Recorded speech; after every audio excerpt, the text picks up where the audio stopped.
like, comment, and subscribe. Baik. Bismillahirrahmanirrahim. Assalamualaikum warahmatullahi wabarakatuh. Salam sejahtera untuk kita semua. Om Swastiastu, Namo Buddhaya, salam kebajikan, Sampurasun.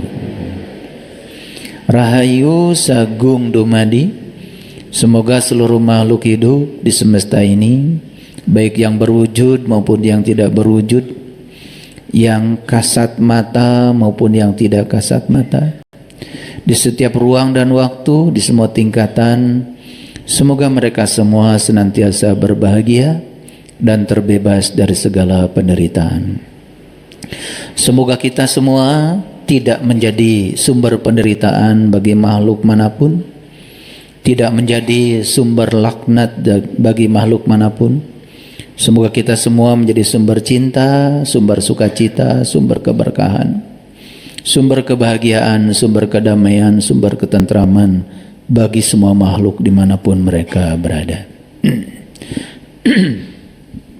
Syukur alhamdulillah, hari ini kita masih diberikan hari baru untuk belajar hal-hal baru. Semoga setiap bangun pagi kita memiliki kesadaran baru untuk menginovasi kehidupan kita dengan pemikiran-pemikiran yang baru, cara pandang yang baru, yang membuat kita menjadi semakin berkualitas hidupnya, semakin berbahagia, semakin sejahtera, semakin berkelimpahan, semakin sehat. Karena sejatinya hidup itu harusnya menakjubkan. Kalau hidup tidak menakjubkan, pasti ada yang salah. Karena Allah berulang kali mengatakan dalam Al-Quran, ya Allah itu ke semesta hanya menurunkan berkah, tidak pernah menurunkan musibah.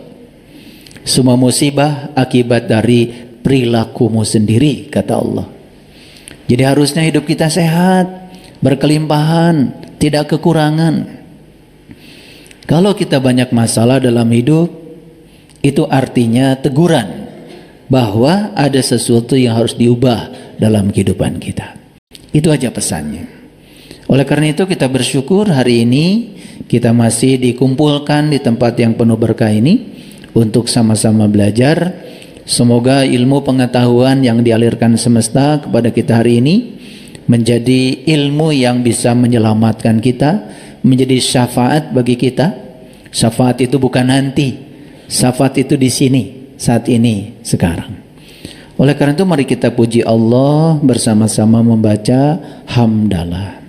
Alhamdulillahirabbil alamin. Mari kita awali kajian kita hari ini bersama-sama memohon ridho dan berkah Allah. Semoga kita diberikan kecerdasan, kemampuan untuk bisa menangkap semua sinyal-sinyal ilahi yang disampaikan kepada kita, sehingga proses belajar di ruang kehidupan ini terus mengalami peningkatan, sehingga dari waktu ke waktu kesadaran kita terus meningkat. Semoga sebelum kita berpulang menuju tempat akhir kita, kita bisa mencapai puncaknya kesadaran.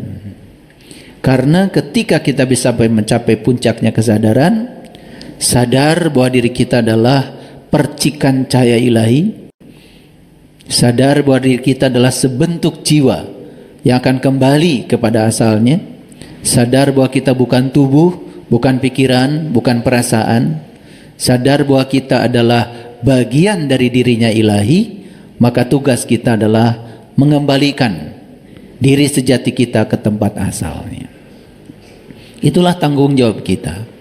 Oleh karena itu, mari kita sapa asma Allah dengan kelembutan dan cinta, seraya membaca basmalah.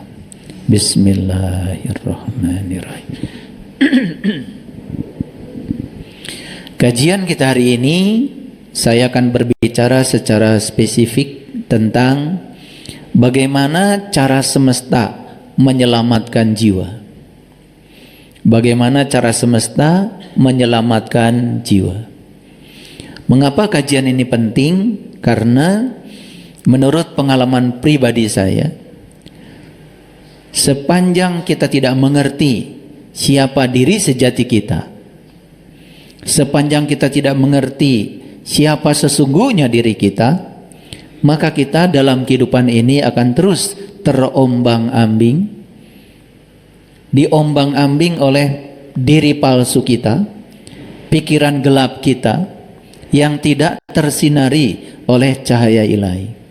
Sehingga kesadaran kita bukan semakin tumbuh, malah kesadaran kita dari hari ke hari semakin turun. Dan di kesadaran yang rendah, disitulah akan tercipta yang namanya neraka.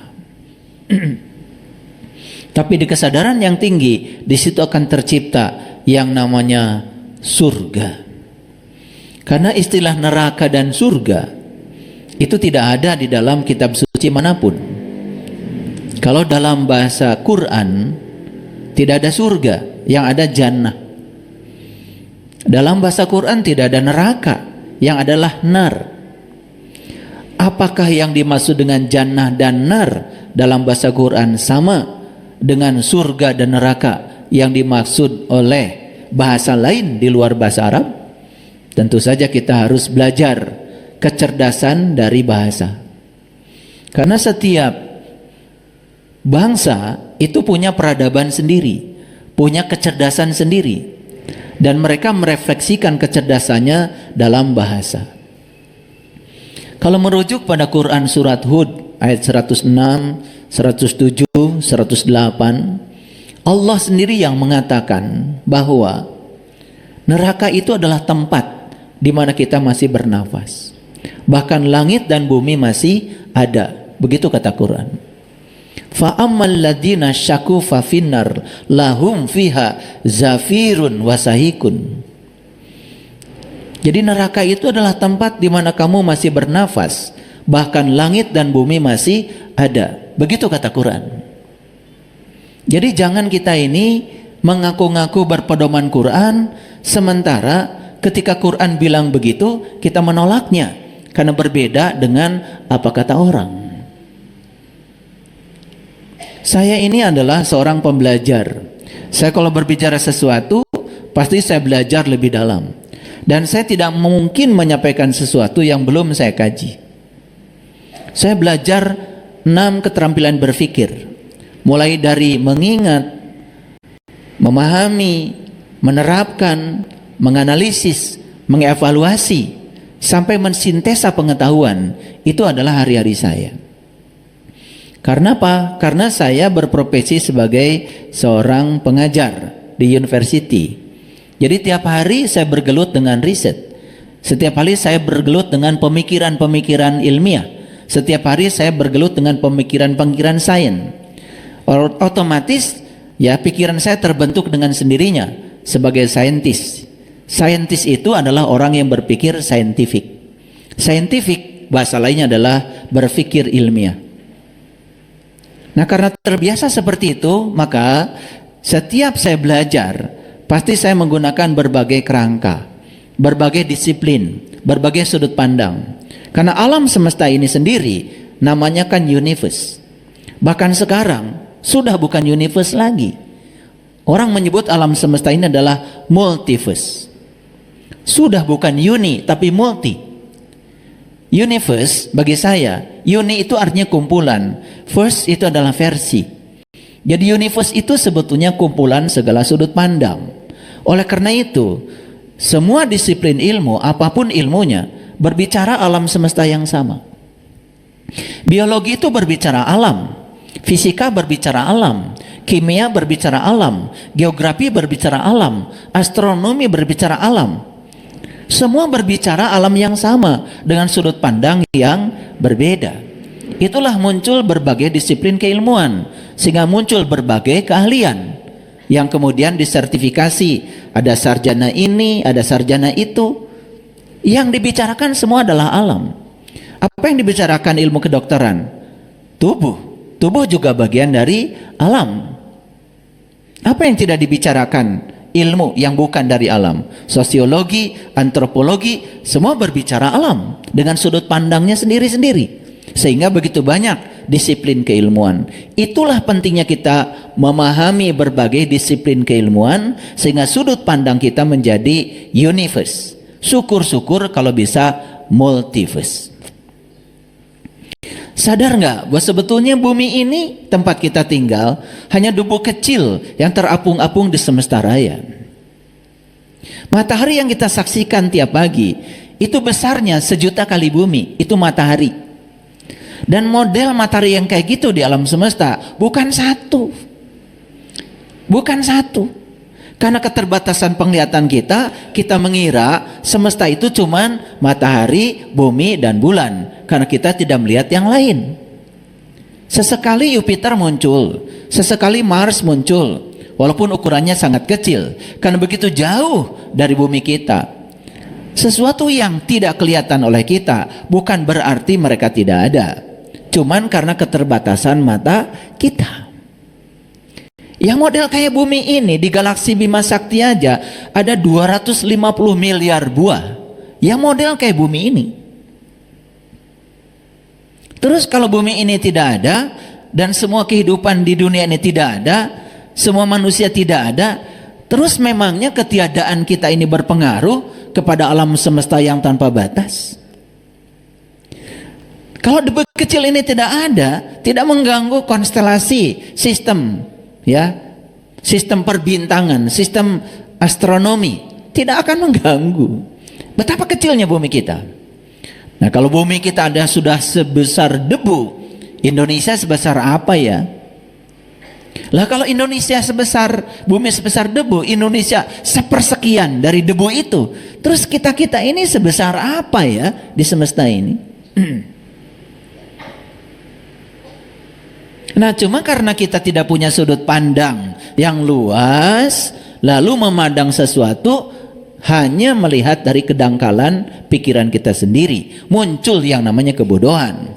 Sehingga kesimpulan-kesimpulan yang kita ambil menjadi tidak bersifat universal. Nah, oleh karena itu izinkan saya hari ini akan berbicara sedikit agak dalam, tetapi perlu rasional. Karena agama itu akal dan tidak ada agamanya bagi yang tidak berakal. Jadi kembali pada topik kita adalah bagaimana cara semesta menyelamatkan jiwa. Nah, kita harus ngerti dulu jiwa itu apa. Kan itu masalahnya.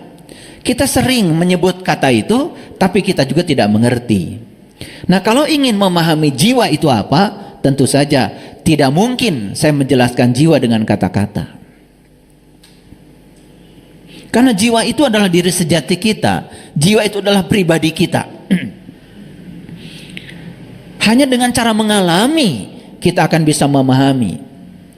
Tidak mungkin kita memahami dengan cara mendengarkan penjelasan, apalagi definisi.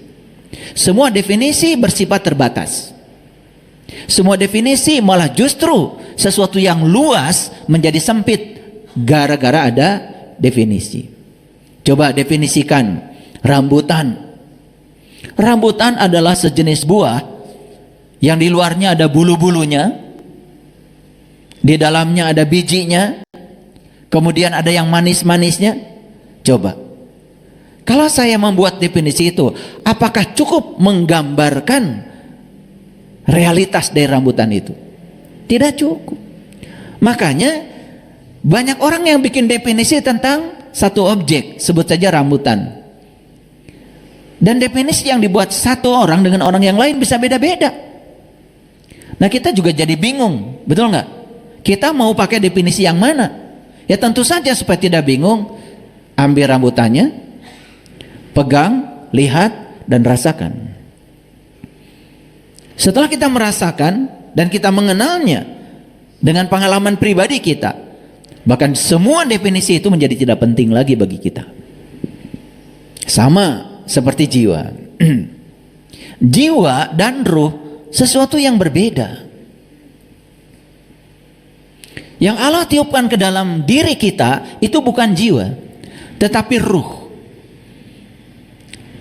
Di Quran Allah berfirman, "Fa idza sawaituhu wa nafakhtu fihi mir ruhi faqa'u lahu sajidin." Ketika aku sudah selesai menciptakan tubuhmu, ini bungkus, ini kerangka jasmani, maka setelah selesai diciptakan di rahim ibu dengan proses yang sangat alami, satu sel dari ayah, satu sel dari ibu, karena ayah dan ibu kita berpelukan, maka berpadulah dua sel dengan proses alamiah dan kehadiran dirinya, maka dua sel terjadi proses pembelahan sel sampai akhirnya orang dewasa seperti kita ini sudah memiliki kurang lebih sekitar 100 triliun sel. Satu orang dewasa itu. Nah, setelah sempurna diciptakan tubuh ini oleh Allah, lalu Allah tiupkan ruhku. Yang ditiupkan ke dalam jasad kita ini bukan ruh kita. Tidak ada ruh Saiful Karim, tidak ada ruh si Agus, tidak ada ruh Asep, tidak ada ruh Dadang, gak ada. Yang ditiupkan itu adalah ruhku, mirruhi. Yang ditiupkan adalah ruhku. Ku di situ adalah Allah. Jadi yang ditiupkan ke dalam diri kita itu adalah bagian dari dirinya. Terus kita ini siapa sebetulnya? Cuman karena kita tidak pernah menyadari secara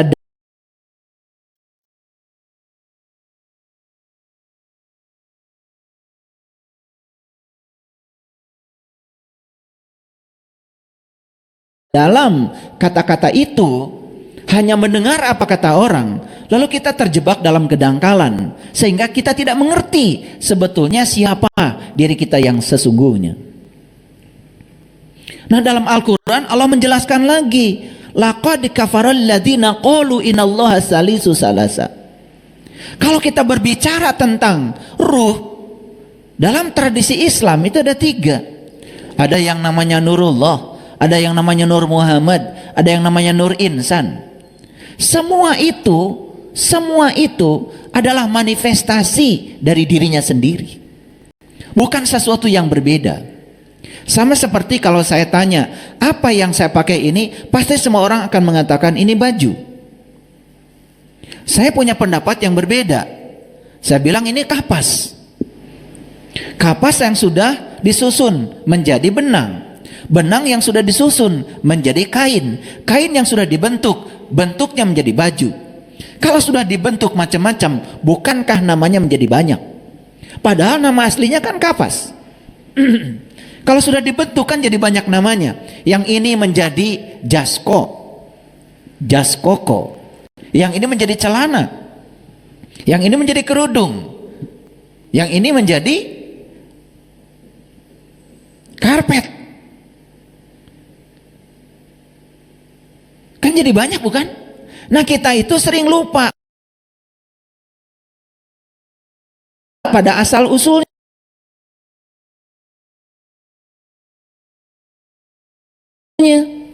Karena kita melihat hasil akhirnya. Padahal kalau kita sepakat, kan semua yang kita pakai ini adalah kapas. Bahkan kapas pun sebetulnya asalnya tidak ada. Karena kapas itu materi. Sumber asal muasal materi adalah energi. Dan kalau saya mengatakan, apa ini yang saya pakai? Energi. Mungkin banyak yang bingung. Padahal asalnya adalah energi. Karena sebelum alam semesta ini tercipta yang bernama materi, yang pertama Allah ciptakan adalah energi. Dan semua pembentuk materi itu adalah energi. Sehingga di dalam ilmu fisika, energi itu ada dua. Energi sama dengan sebuah konstanta dikalikan frekuensi. Yang kedua, energi sama dengan massa dikalikan kecepatan cahaya dikuadratkan. Yang satu dalam dimensi energi, yang satu dalam dimensi materi. Sebetulnya Einstein sudah mengatakan bahwa materi dengan energi itu setara. Coba perhatikan, Bapak Ibu tadi pagi sarapan, yang dimasukkan kan materi, padahal yang dibutuhkan energi. Betul nggak? Yang dibutuhkan energi. Makanya setiap makanan mengandung susunan komposisi. Di situ ada berapa banyak karbohidratnya, berapa banyak proteinnya. Semua diukur dalam satuan fisika, namanya kalori. Kalori itu satuan energi. Satuan lain untuk energi namanya joule. Jadi kalori. Jadi yang kita masukkan ke dalam tubuh sebenarnya bukan materi, karena yang dibutuhkan adalah energi. Makanya saya sering berpikir, sebetulnya saya kalau bisa memasukkan energi ke dalam tubuh saya tidak perlu makan. Daripada repot-repot kan makan. Tapi karena saya belum tahu cara memasukkan energi ke dalam tubuh kecuali lewat materi yang bernama makanan, maka pagi-pagi saya sarapan materi. Walaupun yang saya butuhkan adalah energi. Dengan energi saya menjadi berdaya. Dengan energi saya bisa melakukan aktivitas. Karena energi adalah kemampuan untuk melakukan usaha. Jadi kalau saya bilang ini energi, pasti bingung kan? Padahal asal muasalnya adalah energi. Energi itu sebetulnya adalah fase kedua. Fase pertamanya adalah ruang kosong. Kalau saya bilang ini ruang kosong, tambah bingung bukan? Tapi kalau kita belajarnya mendalam, bisa membuka diri dan mau belajar pada orang-orang yang tahu, maka kita pun akan mudah untuk menerima pemikiran itu. Paham ya? Oke. Jadi sebetulnya yang ditiupkan Allah ke dalam diri kita adalah ruh. Ruh. Nah, saking ruh itu ingin dikenali, dalam Al-Quran Allah mengatakan, aku ubah ruh yang asalnya tidak dikenal itu menjadi nur. Saking ingin dikenal. Maka dalam sebuah hadis qudsi Allah berfirman, aku adalah suatu perbendaharaan yang tersembunyi. Aku ingin agar aku dikenali. Maka aku ciptakan ciptaan agar dengan ciptaan itu kalian mengenali aku. Jadi tujuan utama Allah menciptakan semua ciptaan itu cuma satu tujuannya, untuk mengenali Dia.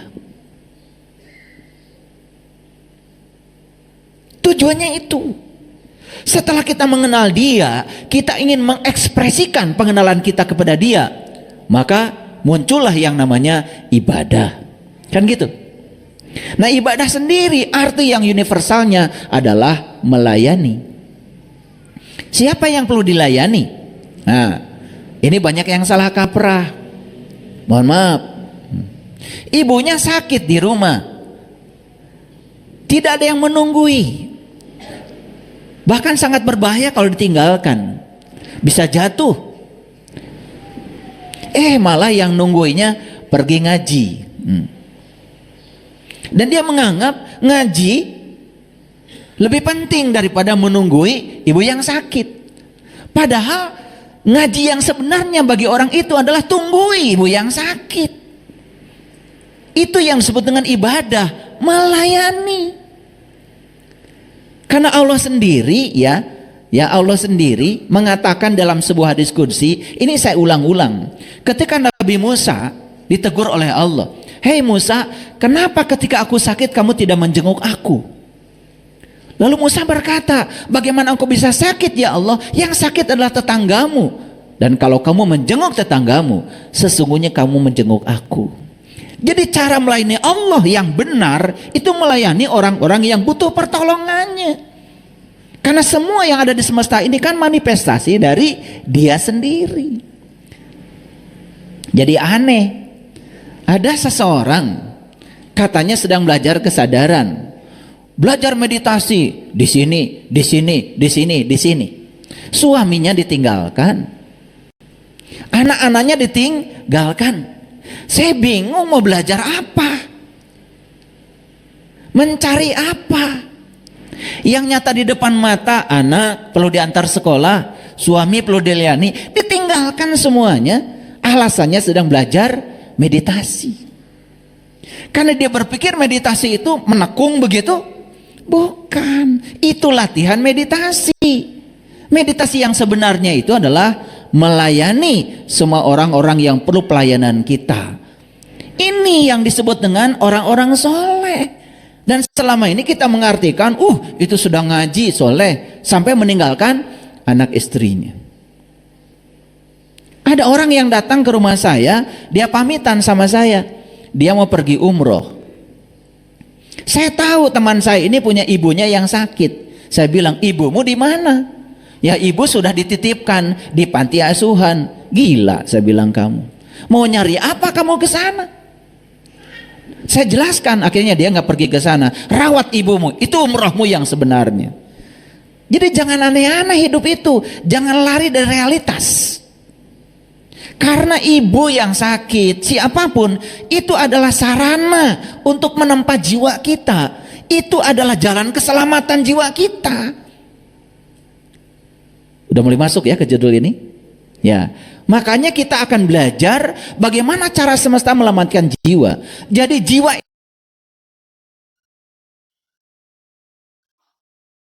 itu yang mana sebetulnya? Yang ditiupkan Allah adalah ruhku. Kemudian Allah menyatakan dalam Al-Quran, supaya kamu mengenalinya, maka ruh itu aku jadikan sebagai nur. Itu manifestasi supaya dikenal. Karena energi yang paling gampang dikenal itu adalah cahaya.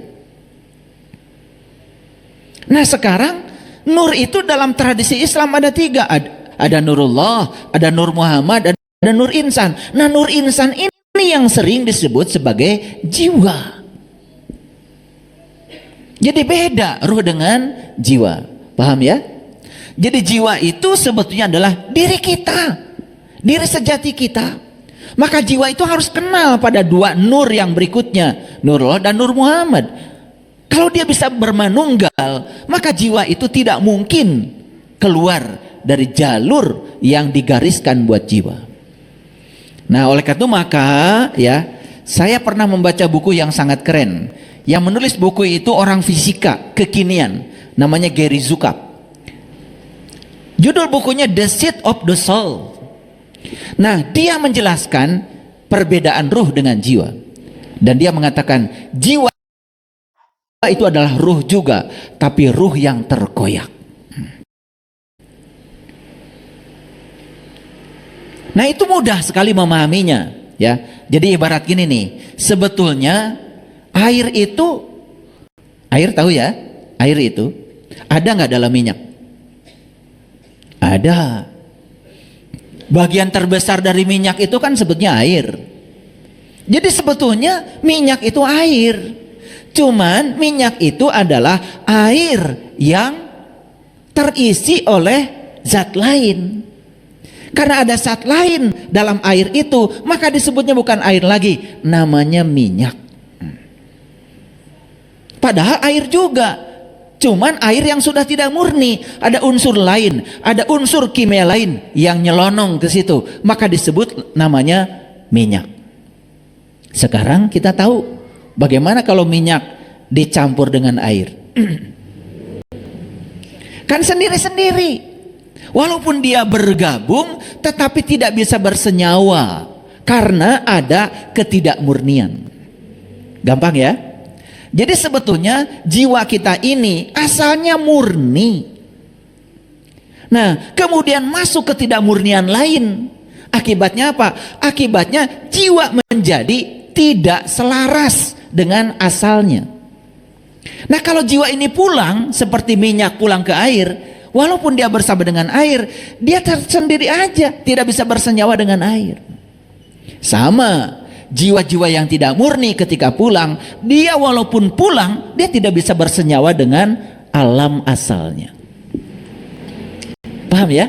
Ini gampang dibuat ilustrasi supaya gampang. Kalau ngurusi minyak, ngurusi air, itu setiap hari kan?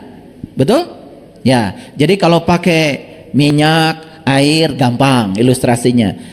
Saya menggunakan bahasa science for all, science yang bisa dimengerti oleh semua orang di semua tingkatan, walaupun yang tidak sekolah pun pasti ngerti.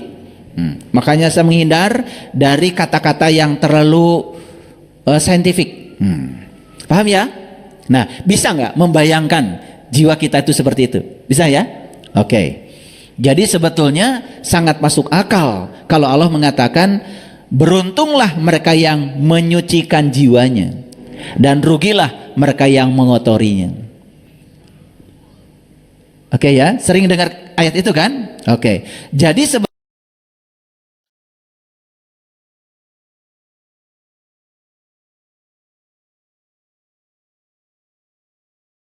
sebetulnya jiwa ini harus dimurnikan kembali supaya dia saat harus kembali ke tempat asalnya dia bisa bersenyawa, tidak pulang seperti minyak tetapi tidak bisa bersenyawa, tidak bisa menunggal. Makanya kalau minyak ingin menyatu lagi dengan air harus disuling, semua unsur-unsur yang selain airnya buang, sisanya ketika sudah jadi air murni masukkan ke dalam air, dia bisa bersenyawa kembali. Itulah dalam bahasa Al-Quran barangkali kita kenal dengan kalimat inna lillahi wa inna ilaihi rojiun. Jadi tidak semua orang mati itu pulang dan bersenyawa. Mungkin pulang tapi tidak bersenyawa, maka dia menyisakan residu, ya. Dia harus diproses lagi. Nah, bagaimana cara memprosesnya? Itulah makanya jiwa itu abadi, akan diproses terus menerus sampai murni kembali. Nah, semesta ini punya mekanisme sendiri untuk memprosesnya. Bagaimana caranya? Baik, kita mulai masuk ya.